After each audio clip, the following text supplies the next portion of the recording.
Mahasiswa FAI itu harus bentuk jualannya harus barang, misalnya mendoan, misalnya siomay dan seterusnya, tidak harus. Jadi berwirausaha untuk mahasiswa FAI itu bisa bentuknya jasa, misalnya penyediaan pelatihan. Jadi bisnis plan yang teman-teman buat itu misalnya jasa pelatihan. Pelatihan apa? Ya silahkan. Maka orang berwirausaha yang baik itu dan enak itu adalah bagaimana hobi itu dapat menjadi usaha yang akan kita lakukan. Misalnya senang membantu teman-teman yang kesusahan mengaji misalnya, dia kan buat les belajar mengaji dengan cepat misalnya. Mengaji bisa seorang bisa mengaji dalam waktu 1 bulan misalnya, itu bisa. Dan itu bila dilakukan secara rutin itu menjadi bidang usaha. Boleh nggak begitu? Ya boleh, nggak ada masalah. Karena itu adalah bagaimana meningkatkan pengetahuan seseorang. Jadi tidak harus jualan empek-empek misalnya, jualan kerudung, tidak harus. Tapi kalau itu dijalankan boleh nggak? Boleh, nggak ada masalah. Artinya dalam konteks ini adalah ide, gagasan. Nah, itu bisa diperjualbelikan, bisa dikomersialisasi begitu. Ya, nah dalam konteks ini emang teman-teman bisa lakukan kira-kira hobi yang bisa menjadi ruang untuk mengeksplorasi diri dan memberikan manfaat dan penghasilan kepada teman-teman itu bisa teman-teman lakukan begitu. Oke, dalam berwirausaha memang tidak terluput dengan kreativitas. Apa sih kreativitas itu? Kreativitas itu adalah proses konstruksi ide orisinal dan bermanfaat. Jadi konstruksi itu bagaimana membangun ide orisinal, ide yang menurut kita itu kayaknya ini menarik misalnya. Apa? Ya gitu teman-teman yang tahu, bukan saya. Karena berwirausaha tidak cukup tidak cukup itu modal itu harus uang, tidak harus uang. Maka dalam konteks yang tadi namanya Ratna Dahita itu dia membuat pelatihan-pelatihan penulisan, kemudian ajakan penulisan, nanti dia bisa menyampaikan materi tentang itu, pelatihan tentang itu, dia berwirausaha. Pada hakikatnya dia adalah berwirausaha. Maka kreativitas itu dalam konteks ini dapat dimaknai sebagai kemampuan untuk mencipta atau proses timbulnya ide baru. Ya, ide baru. Jadi kira-kira apa yang baru itu, yang baru? Atau yang terakhir adalah kemampuan seseorang untuk menciptakan sesuatu yang baru, baik berupa gagasan maupun karya nyata. Jadi kalau dalam karya nyata, maka kalau itu baru dan memang prosesnya itu merupakan ide orisinal dari teman-teman, maka bisa dilakukan dengan cara teman-teman mendaftarkan gagasannya atau karya nyata yang teman-teman buat itu kepada Kemenkumham dalam bentuk hak cipta. Jadi hak cipta itu dapat berupa karya tulis, dapat berupa model apa dan segala macam-macamnya, atau produk yang teman-teman miliki itu bisa didaftarkan hak ciptanya, sehingga itu tidak dipergunakan oleh pihak lain yang tidak bertanggung jawab. Contoh nyata misalnya beberapa waktu yang lalu itu kan ada perselisihan antara geprek bensu, ya kan? Geprek ayam geprek itu. Ya karena mungkin apa ya? Orang kan lagi senang geprek yang berbau geprek-geprek begitu. Jadi pernah kan bermasalah itu sampai ke sampai ke pengadilan begitu. Ya nanti kalau teman-teman sudah punya branding biar tidak terjadi masalah seperti yang geprek yang tadi, geprek bensu, bensu ya. Biar tidak ada masalah silahkan didaftarkan hak ciptanya sehingga nanti orang lain kalau ingin menggunakan produknya atau ingin menggunakan jasanya maka tidak akan ditiru orang-orang lain. Misalnya gini, yang kedua, saya di sini ada namanya produk permen namanya Fox. Ya, Fox itu dia dalam alam pikiran kita, ini kan sudah didaftarkan namanya Fox. Ya. Jadi isinya bentuknya begini produknya. Ya, ya di sini maka kemudian jarang kita menemukan permen yang sejenis dengan ini, artinya yang sama, sehingga dapat ditiru orang-orang lain. Ya, ditiru oleh orang lain. Maka ini menjadi kekhasan produk tertentu. Maka kalau sudah ketemu produknya, saran saya segera daftarkan sehingga menjadi hak cipta teman-teman. Kemudian ini tidak perlu disampaikan. Tidak perlu disampaikan teman-teman. Nah, kadang-kadang gini teman-teman itu, bicara tentang kreativitas memang tergantung pada lingkungan kerja atau lingkungan bergaul atau lingkungan yang teman-teman sekarang lakukan begitu, lingkungan kuliah. Jadi kalau monoton, orang kreatif itu dia tidak harus IPK-nya bagus, enggak. Enggak, bukan IPK tidak bagus itu tidak penting, itu sangat penting. Maka lingkungan itu sangat berpengaruh. Maka bergaullah dengan teman-teman yang bisa mengasah kreativitas teman-teman itu. Atau bahkan keyakinan. Nah, keyakinan misalnya gini, keyakinan itu bisa bersumber dari ajaran agama. Saya terinspirasi oleh Rasulullah dalam berbisnis misalnya. Ya, itu kan berasal dari keyakinan. Atau intelektualitas, atau apa namanya, intelektualitas kita, intelektualitas ini ya. Jadi kemampuan kita, kemampuan intelektualitas kita kadang-kadang itu juga menentukan kreativitas kita itu seperti apa. Dan tiga kemampuan itu tidak perlu teman-teman tinggal belajar saja. Membuka kreativitas tidak perlu saya sampaikan. Saya ingin fokus ke ini. Kadang-kadang gini, ini kan singkong ya. Singkong ini karena di slide itu tidak ada penjelasannya, gambarnya singkong. Selama ini singkong ini produknya kalau kita datang ke pasar, produknya itu kan bentuknya getuk. Ya, getuk atau mungkin direbus. Getuk itu harganya 1.000. Kemudian dia masuk ke keripik misalnya. Apa namanya? Keripik atau kerupuk lah ya. Keripik atau kerupuk lah, bedanya apa itu saya juga bingung itu. Intinya keripik lah misalnya. Keripik singkong. Ini ada yang dijual dalam bentuk kemasan kiloan di pasar. Harganya dalam 1 kilo biasanya ada yang 13.000, 15.000. Nah, kemudian dia di packaging dalam bentuk yang lain. Harganya kayak Lays apa ya kalau nggak salah itu, yang keripik yang ada di swalayan itu. Harganya 8.000, bungkusnya besar, sementara isinya hanya 1/4 begitu. Dia menjual bungkus apa menjual isi begitu. Nah, singkong ini ternyata bisa diadopsi oleh salah satu aktris namanya Dude Herlino. Dia membuat brownies yang bahan dasarnya itu berasal dari singkong. Jadi singkong ininya. Bahan dasarnya, browniesnya. Jadi saya lupa nama produknya apa. Yang jelas itu dari singkong. Kemudian ada rose bran. Rose bran itu juga berasal dari singkong. Ini yang paling umum dari kita adalah jadi getuk, jadi kerupuk, jadi brownies. Paling bagus sudah jadi brownies, itu sudah olahan produk yang sudah agak menemukan pangsa pasar yang cukup tinggi. Karena brownies itu pada saat saya beli di produknya Dude Herlino itu, saya lupa namanya, tulisannya Jogja Scrumi itu. Di PKU kalau ke Jogja ke utara nanti ada tulisannya Jogja Scrumi, tulisannya begitu. Itu bahan dasarnya dari singkong. Mungkin ini bukan Dude Herlino yang buat, bisa jadi orang lain dia bekerja sama dengan Dude Herlino karena seorang public figure, kemudian bisa menjual, bisa membranding, kemudian bagian hasilnya dibuat dibagi antara Dude Herlino dengan pengelolanya. Kemudian ada rose bran, ini yang produk atau produk olahan singkong yang yang ibu-ibu paling paham itu. Dan yang terakhir ini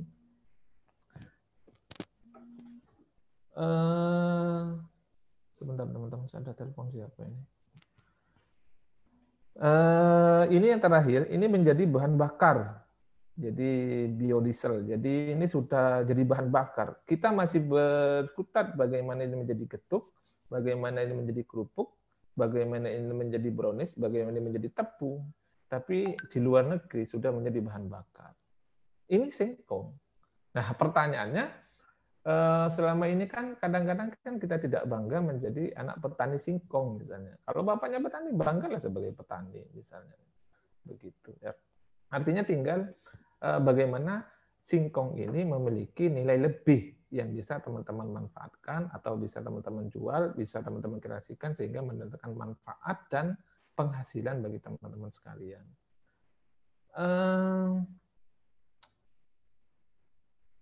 Gini, kalau langkah menemukan kreativitas itu, maka gini, jadilah penjelajah pikiran dan gagasan. Teman-teman itu tidak mungkin menjadi seorang kreatif tanpa belajar kepada banyak orang. Maka pelajarilah orang-orang yang dianggap sukses, yang anggap berpengaruh terhadap kehidupan orang lain, sehingga menginspirasi teman-teman itu untuk menjadi seorang kreatif. Nah, kira-kira siapa? Nah, saya tidak mau intervensi namanya siapa, karena teman-teman punya referensi yang berbeda dengan saya. Jadi kayak gitu. Sehingga nanti bisnis yang ingin teman-teman lakukan itu apa begitu. Nah, saya misalnya secara pribadi juga berwirausaha. Saya punya penerbit namanya Litera. Nah, Litera itu kan berasal dari hobi saya menulis, kemudian saya karena senang dengan buku, maka kemudian saya membuat penerbit sebelum saya menjadi dosen. Jauh sebelum saya menjadi dosen, ada seorang teman dulu pada saat saya menjadi dosen luar biasa di UMY itu pernah bilang sama saya itu, kamu jadi dosen, Sa? Iya gitu. Saya bilang gitu. Iya, cuman bantu-bantu saja. Saya bilang kayak gitu. Itu hanya 1 semester di UNJ itu pada saat saya baru lulus. Teman saya bilang, suatu saat kamu akan butuh penerbit. Suatu saat kamu akan butuh penerbit. Ya saya cuek aja. Ada apa gitu? Enggak lah.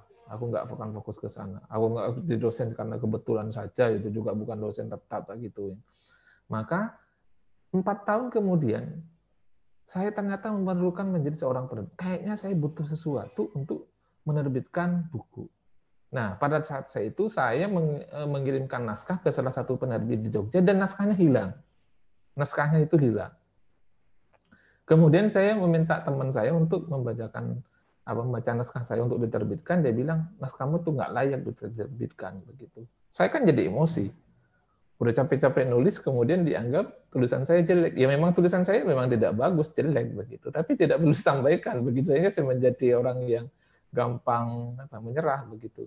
Maka saat itu tahun 2013 saya membuat penerbitan namanya Litera. Nah, Litera itu asal muasal dari literatur, literasi dan seterusnya. Saya ambil tengahnya namanya Litera. Maka penerbit ini yang kemudian saya gunakan sampai saat ini ternyata sangat banyak manfaatnya.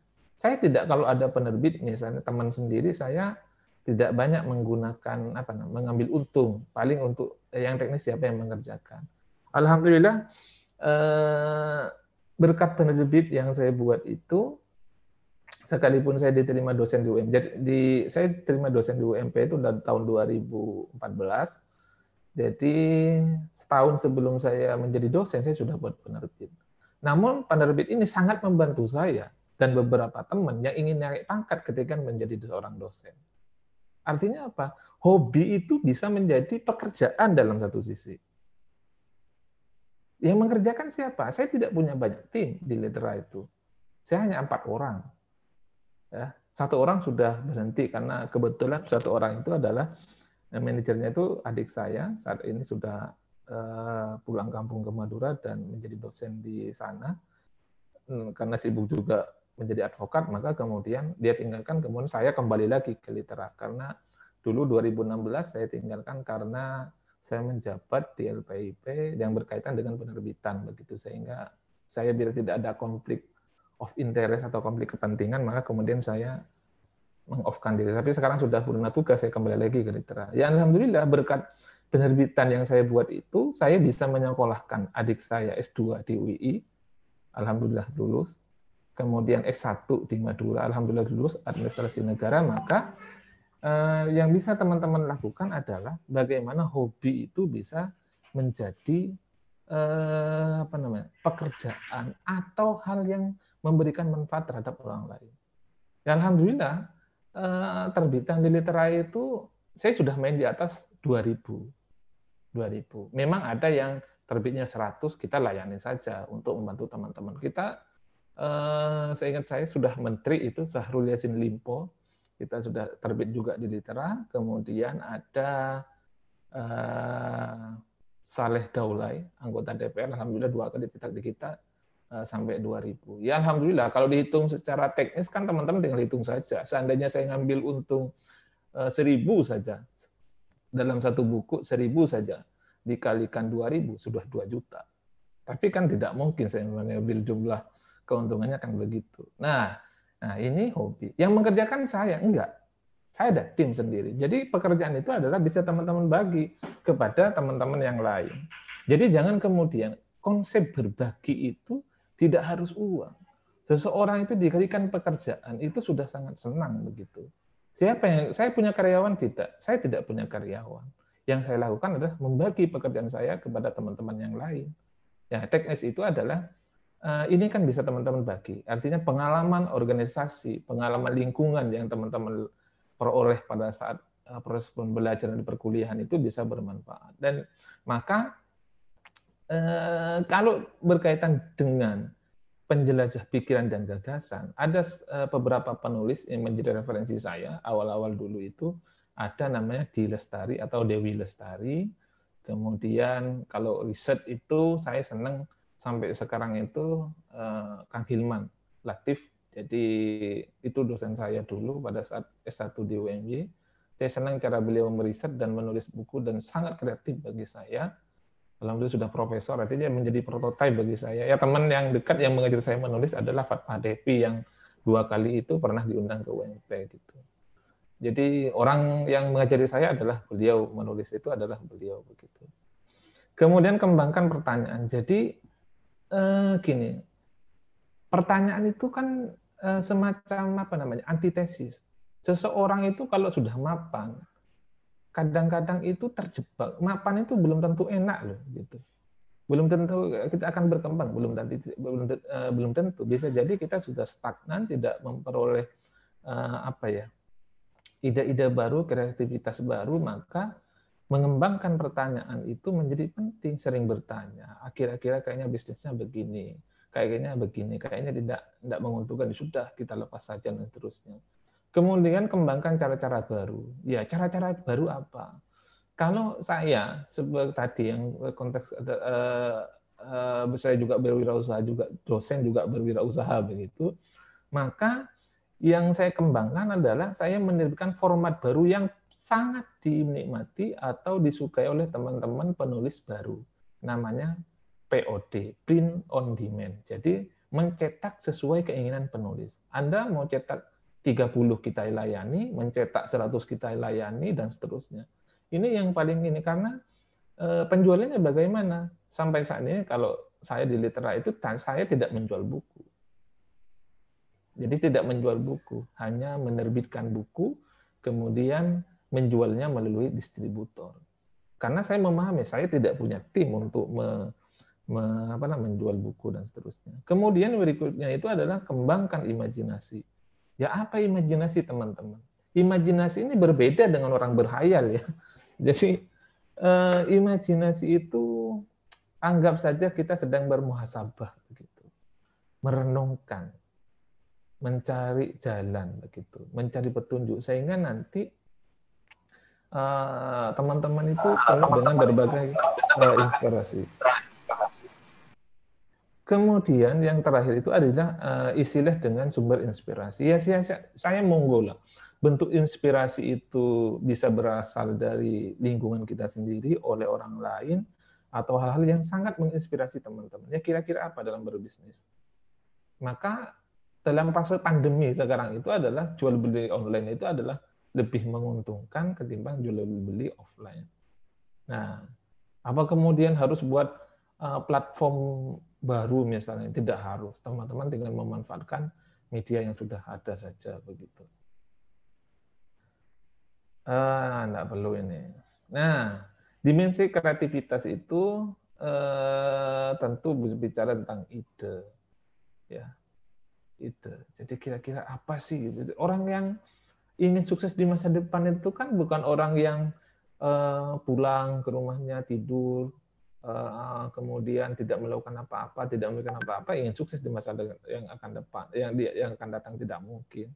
Maka dia harus berproses itu. Jadi belajar sama temannya, mengamati kira-kira, oh ini kayaknya menarik deh, oh ini kayaknya unik deh, kayaknya ini perlu dikembangkan deh begitu. Nah, silakan teman-teman lakukan itu.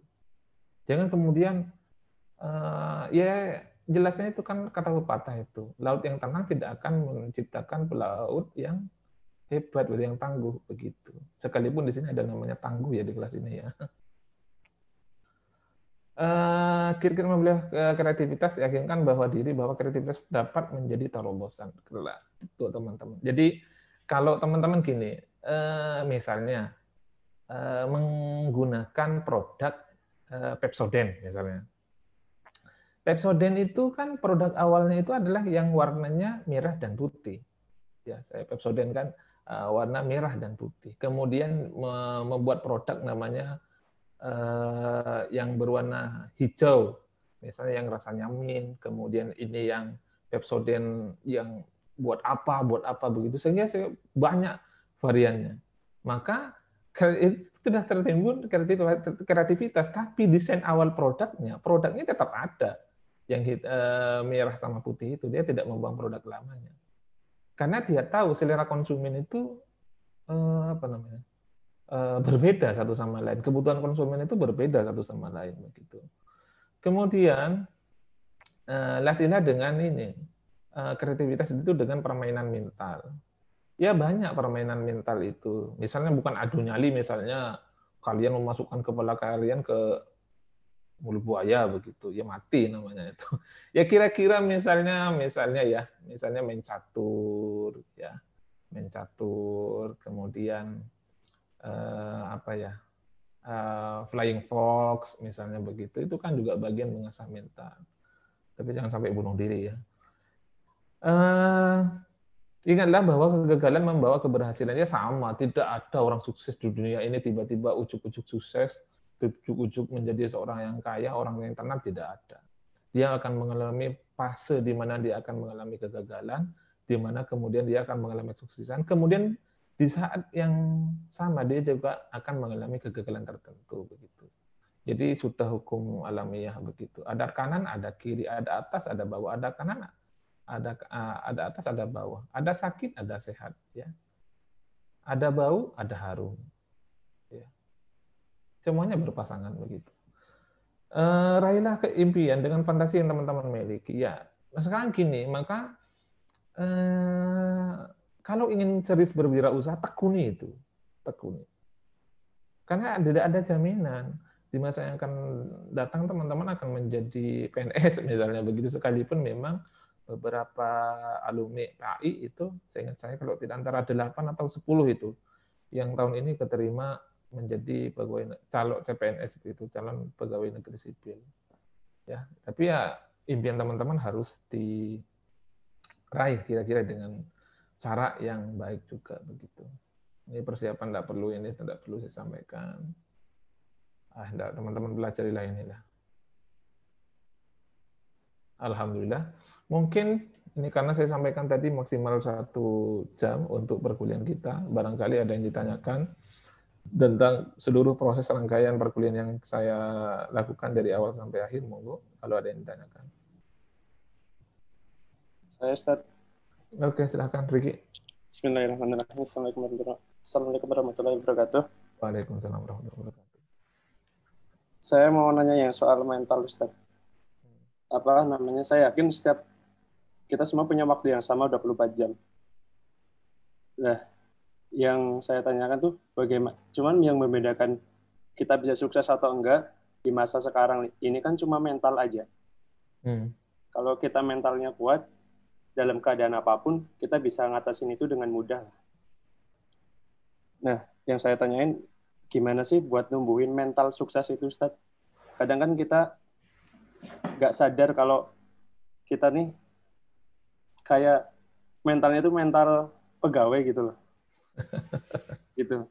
Jadi harus PNS gitu kan. Padahal kan ya tadi dijelasin, nggak, kita selesai kuliah nggak semuanya mungkin jadi PNS. Bisa jadi kita jadi ya wirausaha gitu. Saya pernah interview sama tukang rangin di di Pasar Wage itu satu harinya tuh 1 bulannya sekitar 3 juta 1 bulan itu. Terus saya pernah nanya-nanya sama tukang jual nanas di pinggiran, itu 1 harinya 100 biji. Kalau ditotalin tuh sehari dia bisa bersih 500.000. Itu tukang nanas. Lebihin PNS kan. Cuman kenapa itu mereka berani dan saya tuh kayak, padahal ya saya masa lulusan S1 jualan nanas gitu. Gimana biar rasa itu tuh tumbuh, Ustaz? Gitu. Oke, gini teman-teman. Mungkin kalau tentang mentalitas gini, saya pernah mengalami fase itu dulu itu. Saat saya sudah selesai S1, saya lulus 4 tahun 8 bulan 10 hari. Saya masih ingat betul itu karena saya lulusnya lama, jadi tidak perlu ditiru ya. Gini, pada saat saya ingin memutuskan untuk kuliah S2, dulu itu saya sambil jualan gorengan di Jogja. Gorengan. Bayangkan, S1 saya jualan gorengan. Ya, tapi saya membalik paradigma orang jualan gorengan itu kan sore hari. Ini tidak pernah saya ceritakan kepada siapa-siapa itu. Saya jualan gorengan itu pada saya di saat yang bersamaan saya menjadi sekretaris umum DPD IMM DPD IMDIY. Jadi saya sekretaris umum DPD IMMDIY itu. Saya kuliah biaya sendiri, hidup di Jogja juga sendiri. Kemudian saya menjualan gorengan. Yang saya pertama lakukan itu adalah membalik paradigma itu orang jualan gorengan itu di sore hari. Coba saya kalau pulang ke Banteran itu, ya Banteran itu ke rumah itu, keluar dari UMP ke timur itu, saya melihat orang jualan gorengan itu ada angkringan sebelumnya JIH itu, kemudian lurus ke nanti kiri jalan ada jualan gorengan lagi, kemudian lurus lagi tempatnya Pak Mentaraga itu kalau dulu ada tahu ketoprak apa ya itu ya. Kemudian nah ini. Rata-rata kan sore jualannya. Saya jualannya enggak, saya jualannya pagi. Jualannya pagi. Saya membalik paradigma itu. Nah, kenapa saya jualannya pagi? Nah, saya yang mengidentifikasi kalau orang jualannya pagi, sore saya jualannya pagi. Kalau orang jualannya di trotoar, saya jualnya di di ruko. Saya sewa rukonya 1 bulan itu 250. Tapi konsep saya jualan gorengan itu adalah 425.000 kadang-kadang dalam 1 hari. Sementara biaya untuk jualan itu saya hanya mengeluarkan 200 sekian. Artinya ada keuntungan yang saya peroleh dengan mengenyampingkan ijazah S1. Karena saya punya orientasi yang berbeda ketika saya kuliah S2, karena orang tua itu tidak punya uang untuk menyekolahkan S2, karena kemampuan orang tua saya itu hanya sampai dengan jenjang S1. Yang saya lakukan, saya jualan gorengan. Jualan gorengan itu alhamdulillah bisa menutupi saya untuk kuliah S2 di UII itu. Saya mencari kuliah, di mana kuliah saya masuk kuliahnya itu Sabtu dan hari Ahad begitu. Nah ini, kadang-kadang gini, tanpa seorang teman bertanya, gampang kamu jualan gorengan apa enggak malu? Saya terus terang malu. Sampai itu sekarang ada pelanggan saya, pelanggan tetap itu yang belinya kadang sampai 20.000 itu. Kalau sudah orang beli 20.000 udah senang dalam hati itu, enggak terkira itu. Biasanya hanya pada 3.000, 5.000, kalau 20.000. Salah satu orang yang sering membeli 20.000 itu masih ingat Rektor UMI, Pak Gunawan Budiarto. Jadi kalau ketika saya jadi dosen di UMP itu ketemu dengan saya, loh kamu jualan jadi dosen sekarang? Iya Pak, bukannya kamu jualan gorengan terus gorengan mau gimana? Jadi saya anggap saja dosen gorengan begitu. Jadi dulu terus terang malu ketika punya ketemu dengan teman yang yang lagi lewat begitu nggak apa-apa. Kadang-kadang lagi wajan ya jelas bau itu termasuk calon istri saya dulu, pacar saya, anggap pacar saya, ketika sudah ke Jogja, karena tinggalnya dia di Majenang, saya tanya gini, kamu malu nggak punya cowok yang jualan gorengan itu? Jawabannya mesem-mesem itu. Semacam kayak gimana begitu. Sementara istri saya sudah bekerja begitu. Tapi ya, alhamdulillah ya mungkin niat saya kan apa ya? Semua orang itu kan yaitu bukan gengsi itu penting. Saya menurut gengsi itu penting, tapi jangan kemudian gengsi itu menjadi apa namanya itu hal yang harus dipertaruhkan sepanjang hidup, sepanjang masa begitu. Nah, ya memang kembali ke kita, memang mentalitas kita itu harus mentalitas yang kuat, harus kuat begitu. Jangan kemudian, oh saya menyerah begitu, jangan. Nah, yang saya lakukan begitu. Kemudian kenapa saya bisa banyak? Karena saya jual kepada siswa mualimat. Mualimat. Istri saya itu alumni mualimat, 6 tahun di mualimat. Bayangkan saya jual goreng ke alma maternya istri saya begitu. Saya jual di mualimat, kemudian alhamdulillah ya hasilnya itu 400 sekian ribu. Ya jelas itu tidak akan saya peroleh ketika saya bekerja di Lesismu atau bekerja di Binbook. Saya pada saat itu lagi bekerja di sana sambil di samping begitu. Nah, apabila saya ada sisa, saya pulang sore. Jadi orang pedagang gorengan itu sore itu mau berangkat, saya pulang.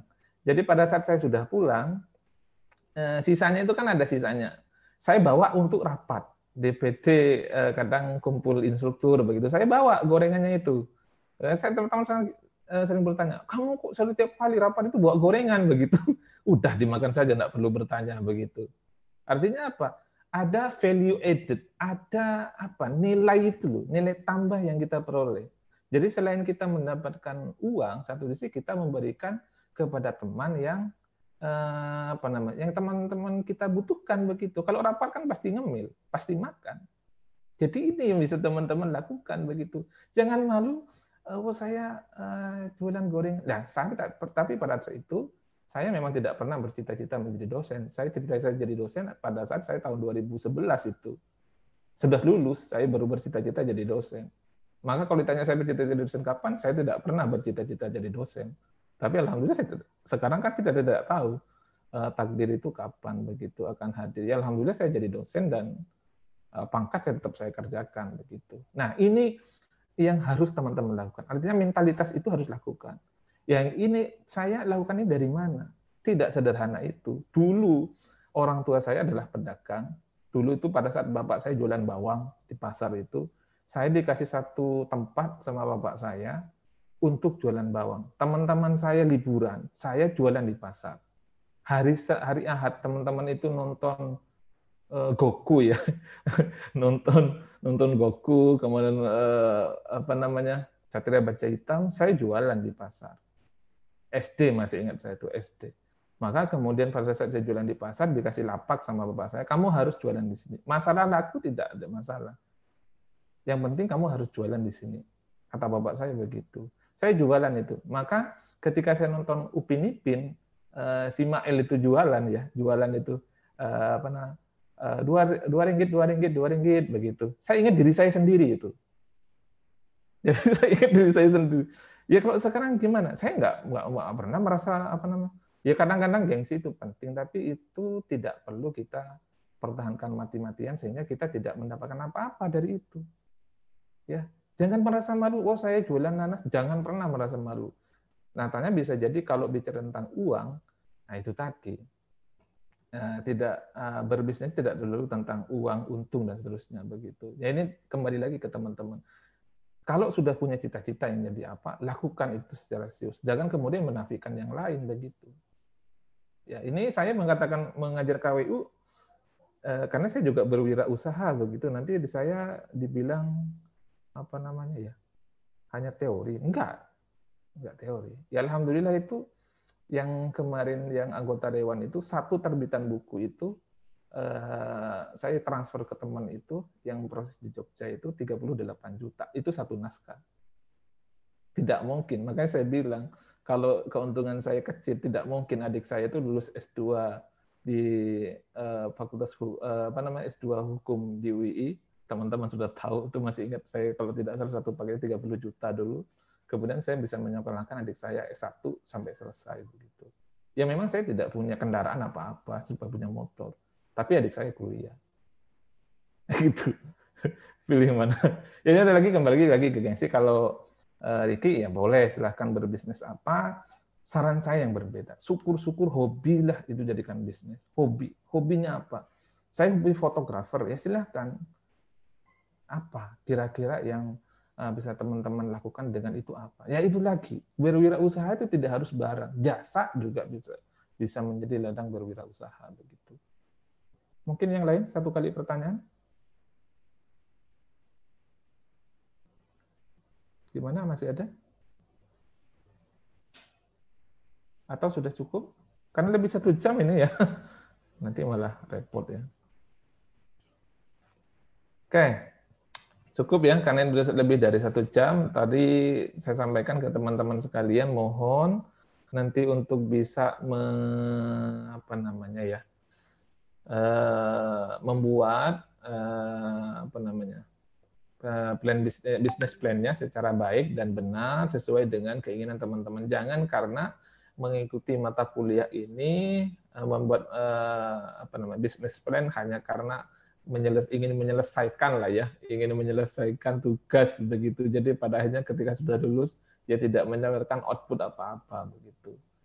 Ya monggo lah caranya teman-teman berwirausaha seperti apa sepanjang tidak merugikan orang lain, tidak mengambil hak orang lain, dan tidak menipu orang lain. Karena hal terpenting dalam berbisnis itu, satu yang pertama itu adalah jujur. Selebihnya itu kalau kita tidak jujur ya pada akhirnya ya kita tidak akan mendapatkan apa-apa begitu. Hanya lelah itu. Nah, Umi bertanya. Oke, silakan Umi. Aduh, izin bertanya. Ya, silakan. Assalamualaikum Ustadz. Ya. Izin bertanya, sebenarnya tadi ada beberapa materi yang dilewati, dan sebenarnya pertanyaan saya itu di materi yang terlewatkan. Jadi mana? Berdasarkan materi yang Bapak sampaikan itu kan tadi dijelaskan. Sebenarnya itu kemarin sudah saya baca itu ada 3 kemampuan dalam kreativitas. Salah satunya adalah kemampuan sintesis, yaitu membuat hubungan yang tidak lazim. Nah, maksud dari pernyataan tersebut itu apa, Pak? Oke, saya buka slide-nya ya.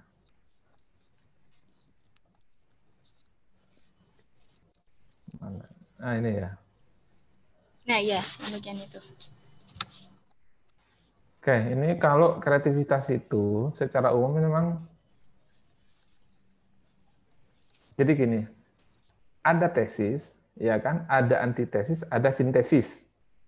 Ya.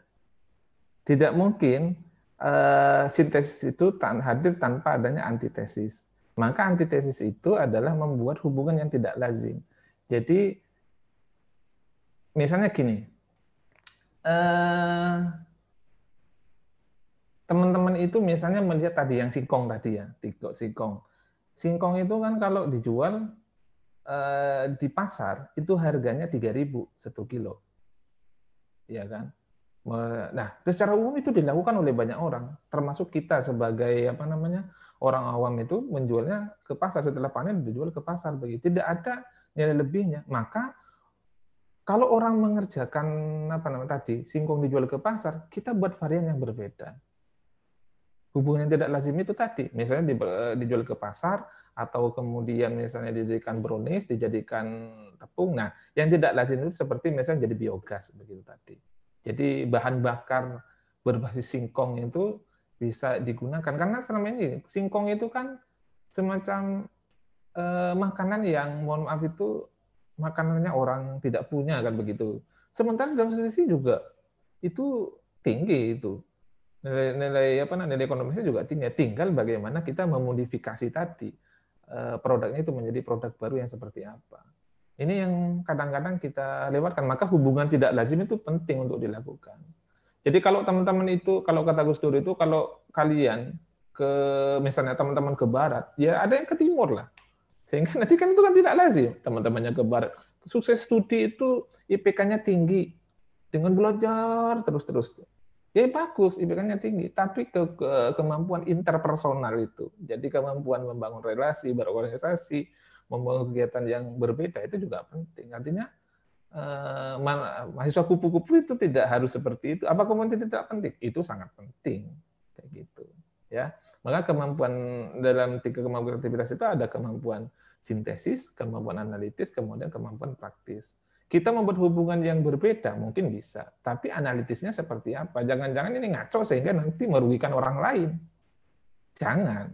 Seperti saya katakan tadi, maka kemudian berbisnis itu sebisa mungkin tidak merugikan orang lain, atau ide kita tidak merugikan orang lain.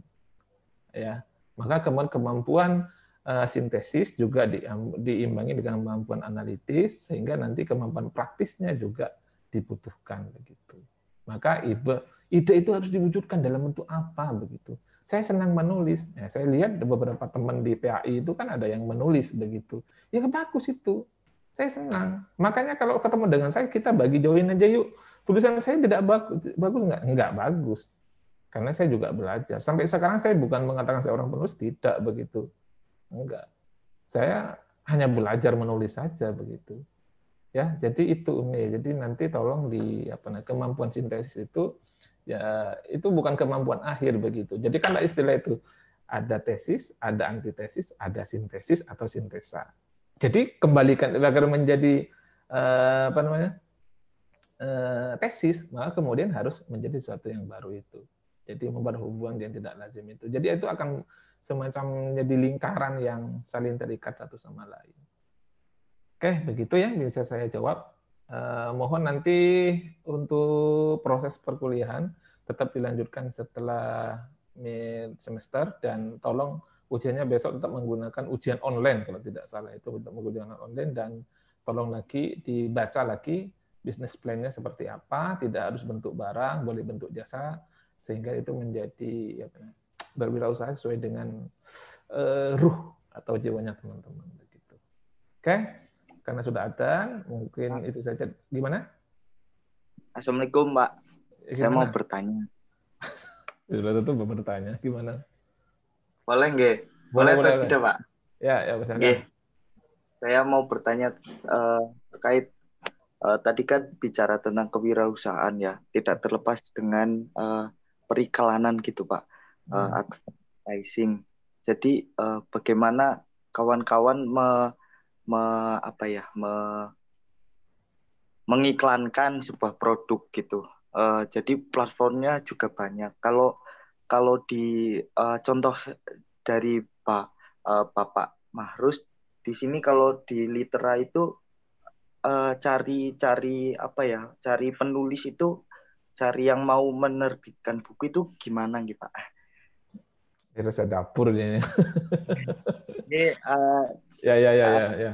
Ilmu ini, Pak, mungkin bisa saya terapkan atau teman-teman terapkan untuk produknya gitu, Pak. Oke. Makasih.